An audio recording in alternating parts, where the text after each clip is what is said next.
So you might be in a situation where for some reason your AirPods light at the very front are blinking orange or there's just a solid orange light. Now, this can happen for a few different reasons.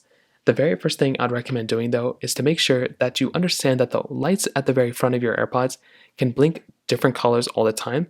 The best thing to do is to go ahead and just shut the case of your AirPods or, literally have the case shut, open it up and then shut them again. And sometimes the lights will just randomly change color again back to either green or being another color or not even turning on at all. So it's a random thing. It just kind of glitches up sometimes. If there is an actual issue with your AirPods though, the main way to go and fix pretty much every single issue with your AirPods is to either charge your AirPods or to repair them. So first things first, go ahead, find your bottom portion of your AirPods, or if you have a wireless charging case, throw your AirPods on a wireless charger or just plug them into a charging pad, and you want to go and see if that ends up fixing the problem. Probably for a lot of people out there, literally doing that is going to probably fix the problem for a lot of people, and that might be all you have to do.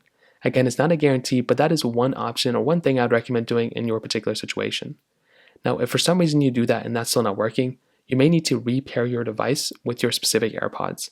So go ahead, on the back of your particular AirPods case, you should see this little power button right here. It's not a power button, it's just like a back button. What you're going to want to do is you want to go and hold down this little back button right here, and you want to go ahead and basically wait until this white light on the front starts blinking. From this point on, you can go ahead and make your way over to a different device, so an iPhone or whatever other device you have. And what you want to do there is you want to go ahead and basically make your way over to your Bluetooth settings, repair these iPhones, or repair these AirPods to those iPhones, and that might end up fixing the problem for you as well. Another thing, just make sure your AirPods are fully connected here, so you can just take them out, plug them back in here. That may end up fixing the problem too, but those are pretty much the main ways to go and fix these issues. If you have any other thoughts or questions, let me know in the comment section below. Hit the like button, that would mean so much, but definitely hit that subscribe button.